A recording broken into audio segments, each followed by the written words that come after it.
ಶ್ರೀ ಗುರುಭ್ಯೋ ನಮಃ. ಮಾಯಕಾರ ಪ್ರಭುವೇ ನಮಃ. ಗಣೇಶ ದೇವಿ ವಾಗ್ದೇವಿ ಮಮ ವಾಕ್ಯ ಸಿದ್ಧಿ ಕುರು ಕುರು ಸ್ವಾಹ.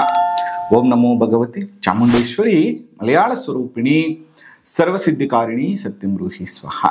ಆರಾಧ್ಯ ದೈವನಾಗಿರುವಂತಹ ಮಲೆಮಾದೇಶ್ವರರ ನಮನದಲ್ಲಿ ನೆನೆಯುತ್ತಾ ವಿದ್ಯಾಗುರುಗಳ ತಂದೆ ತಾಯಿಯ ಪಾದಾರವಿಂದಗಳಿಗೆ ನಮಸ್ಕಾರವನ್ನು ಮಾಡ್ತಾ ಜಗದ್ಗುರು ಪಂಚಾಚಾರ್ಯರನ್ನ ಬಸವಾದಿ ಶರಣರ ನಮನದಲ್ಲಿ ನೆನೆಯುತ್ತಾ ನನ್ನೆಲ್ಲ ಪ್ರೀತಿಯ ಯೂಟ್ಯೂಬ್ ವಾಹಿನಿ ವೀಕ್ಷಕ ಬಂಧುಗಳಿಗೆ ನಿಮ್ಮ ಮುಗುರು ಮಧು ದೀಕ್ಷಿತ್ ಮಾಡುವಂತಹ ಪರಿಪೂರ್ಣವಾದಂಥ ನಮಸ್ಕಾರಗಳು.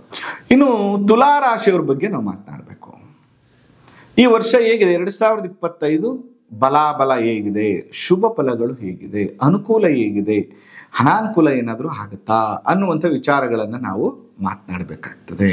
ಹೇಗಿದೆ ಈ ವರ್ಷ, ಏನೆಲ್ಲ ಆಗಬಹುದು ಈ ವರ್ಷ ಅನ್ನುವಂಥ ವಿಚಾರಗಳನ್ನು ನೋಡುವಂಥ ಸಂದರ್ಭದಲ್ಲಿ ಸ್ವಲ್ಪ 2024 ಸಫರ್ ಮಾಡಿದ್ದಾರೆ. ಆ ಅಷ್ಟಮದಲ್ಲಿ ಗುರು ಷಷ್ಠಾಧಿಪತಿಯಾಗಿ ಕೂತಿರುವಂಥದ್ದು, ಸ್ವಲ್ಪ BP ಶುಗರ್ ವೇರಿಯೇಷನ್ಸ್ ಆಗಿರುವಂಥದ್ದು, ಒಂದಷ್ಟು ಜನಕ್ಕೆ ಆರೋಗ್ಯದ ಸಮಸ್ಯೆಗಳಾಗಿರುವಂಥದ್ದು, ಹೊಸದಾಗಿ ಒಂದಷ್ಟು ಕಾಯಿಲೆಗಳು ಕಾಣಿಸ್ಕೊಂಡಿರುವಂಥದ್ದು, ಹೊಸದಾಗಿ ಲಂಗ್ಸು, ಉಸಿರಾಟದ ಸಮಸ್ಯೆ, ಕಿಡ್ನಿ ಸಮಸ್ಯೆ ಅಥವಾ BP ಶುಗರ್ ಕಾಣಿಸ್ಕೊಂಡಿರುವಂಥ ಸಾಧ್ಯತೆಗಳು ಕೂಡ ಜಾಸ್ತಿ ಇರ್ತದೆ.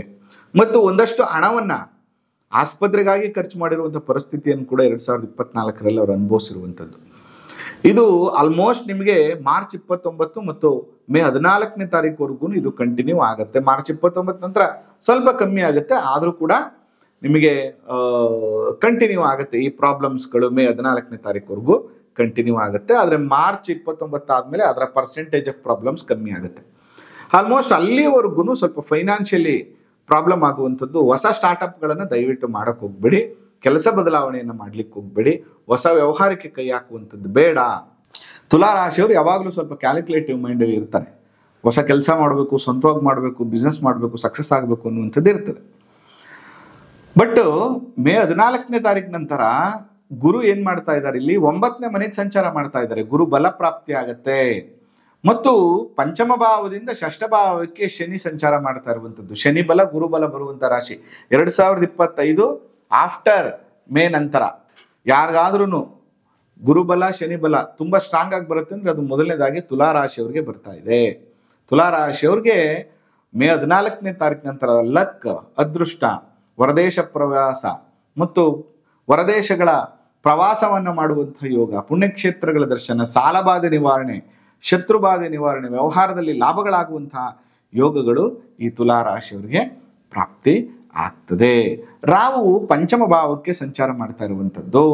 ಪಂಚಮ ಭಾವಕ್ಕೆ ಮೇ 18ನೇ ತಾರೀಕು ಸಂಚಾರ ಮಾಡ್ತಾ ಇರೋದ್ರಿಂದ ಇಲ್ಲಿ ಏನಾಗ್ತಾ ಇದೆ, ಸ್ವಲ್ಪ ಮಕ್ಕಳು ಸ್ವಲ್ಪ ಪ್ರಾಬ್ಲಮ್ ಮಾಡ್ಕೊಳ್ಳುವಂಥದ್ದು, ಮಕ್ಕಳ ಎಜುಕೇಷನ್ ಅಲ್ಲಿ ಸ್ವಲ್ಪ, ಅದರಲ್ಲೂ ಕೂಡ ವಿಶೇಷವಾಗಿ ದೊಡ್ಡ ಮಗನ ಆರೋಗ್ಯದಲ್ಲಿ ಸ್ವಲ್ಪ ಸಮಸ್ಯೆಗಳಾಗುವಂಥದ್ದು, ಹೊಸದಾಗಿ ಮಗು ಪ್ಲಾನ್ ಮಾಡ್ತಾ ಇರೋರಿಗೆ ಕನ್ಸೀವ್ ನಿಲ್ಲದೆ ಇರುವಂಥದ್ದು, ಅಬಾರ್ಷನ್ಸ್ಗಳಾಗುವಂಥದ್ದು, ಇತರ ಸಾಧ್ಯತೆಗಳೆಲ್ಲವೂ ಕೂಡ ಸ್ವಲ್ಪ ಇರುತ್ತೆ. ಮತ್ತು ಮಕ್ಕಳ ಎಜುಕೇಷನ್ ಅಲ್ಲಿ ಆರೋಗ್ಯದಲ್ಲಿ ಸ್ವಲ್ಪ ಸಮಸ್ಯೆ, ಅದರಲ್ಲೂ ದೊಡ್ಡ ಮಗ ದೊಡ್ಡ ಮಗಳ ವಿಷಯದಲ್ಲಿ ಸ್ವಲ್ಪ ಸಮಸ್ಯೆಗಳಾಗುವಂಥದ್ದು ಇರ್ತದೆ.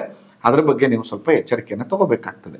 ನೀವು ಮಾಡಬೇಕಾಗಿರುವಂಥದ್ದು ಏನಪ್ಪಾ ಅಂತಂದ್ರೆ, ಈ ವರ್ಷ ಗುರುಬಲ ಅಂತೂ ಶನಿ ಬಲ ಅಂತೂ ಖಂಡಿತವಾಗಿಯೂ ಮೇ ನಂತರ ಆಲ್ಮೋಸ್ಟ್ 2026 ಮೇವರೆಗೂ ಕೂಡ ಖಂಡಿತವಾಗಿಯೂ ಇರುತ್ತೆ. ಇಟ್ಸ್ ಎ ವೆರಿ ಸ್ಟ್ರಾಂಗ್ ಗುರುಬಲ ಶನಿಬಲ ಬರ್ತಾ ಇರುವಂಥದ್ದು. ನಿಮಗೆ ಅಂದುಕೊಂಡಂಥದ್ದ ಎಲ್ಲ ಕೆಲಸಗಳು ಕೂಡ ನಿಮಗೆ ಪ್ರಾಪ್ತಿ ಆಗ್ತದೆ. ನೀವು ಮಾಡಬೇಕಾಗಿರುವಂಥದ್ದು ಮಹಾಲಕ್ಷ್ಮಿ ಅಮ್ಮನವರನ್ನು ವಿಶೇಷವಾಗಿ ಆರಾಧನೆಯನ್ನು ಮಾಡಿ ಮತ್ತು ಪ್ರತಿ ಶುಕ್ರವಾರದ ದಿನ ಮಹಾಲಕ್ಷ್ಮಿಗೆ ತುಪ್ಪದ ದೀಪವನ್ನು ಹಚ್ಚಿಡುವಂಥದ್ದು, ಅರ್ಚನೆಯನ್ನು ಮಾಡುವಂಥ ಕೆಲಸವನ್ನು ಮಾಡಿ.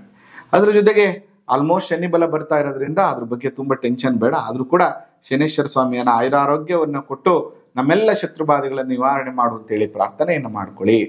ಇನ್ನು ಗುರುಬಲ ಕೂಡ ಬರ್ತಾ ಇದೆ. 9ನೇ ಮನೇಲಿ ಗುರು ಇರೋದ್ರಿಂದ ಇಷ್ಟ ದೇವರು ಕುಲದೇವರನ್ನ ಆರಾಧನೆಯನ್ನು ಮಾಡಿ. ಜೊತೆಗೆ ಪಂಚಮದಲ್ಲಿರುವಂಥ ರಾಹು ಸ್ವಲ್ಪ ತೊಂದರೆಯನ್ನು ಕೊಡ್ತಾ ಇರೋದ್ರಿಂದ ಪುಣ್ಯಕ್ಷೇತ್ರಗಳು, ನಾಗಕ್ಷೇತ್ರಗಳು, ಕಾಳಹಸ್ತಿ ಇರ್ಬೋದು, ಸುಬ್ರಹ್ಮಣ್ಯ ಇರ್ಬೋದು, ಘಾಟಿ ಇರ್ಬೋದು, ಅಲ್ಲಿಗೆ ವರ್ಷಕ್ಕೊಂದೆರಡು ಬಾರಿ ಹೋಗಿ ಒಂದು ಕ್ಷೇತ್ರ ದರ್ಶನ ಮಾಡಿಕೊಂಡು ನನ್ನ ಸಂತಾನ, ನನ್ನ ಮಕ್ಕಳಿಗೆ ಐರಾರೋಗ್ಯವನ್ನು ಕೊಟ್ಟು ಕಾಪಾಡು ಅಂತೇಳಿ ಪ್ರಾರ್ಥನೆಯನ್ನು ಮಾಡುವಂಥ ಕೆಲಸವನ್ನು ಮಾಡಿ ಅನುಕೂಲ ಖಂಡಿತವಾಗಿ ಆಗತ್ತೆ. ಅದರ ಜೊತೆಗೆ ನಿಮ್ಮ ಜಾತಕದ ದಶಾಭುಕ್ತಿ ಕೂಡ ಬಹಳ ಇಲ್ಲಿ ಪ್ರಮುಖವಾದ ಪಾತ್ರವನ್ನು ವಹಿಸುತ್ತೆ. ನಿಮ್ಮ ಜಾತಕದ ದಶಾಭುಕ್ತಿ ಚೆನ್ನಾಗಿದ್ದಾಗ ಇಲ್ಲಿರುವಂಥ ಶುಭ ಫಲಗಳು ದುಪ್ಪಟ್ಟಾಗತ್ತೆ, ಜಾಸ್ತಿ ಆಗುತ್ತೆ. ಅಲ್ಲಿ ದಶಾಭುಕ್ತಿಗಳು ಕೆಟ್ಟಿದ್ರೆ ಅಲ್ಲೂ ಕೂಡ ಸಮಸ್ಯೆಗಳಾಗುವಂಥ ಸಾಧ್ಯತೆ ಇರ್ತದೆ. ಸ್ವಲ್ಪ ಎಚ್ಚರಿಕೆಯನ್ನು ತೆಗೆದುಕೊಳ್ಳಿ.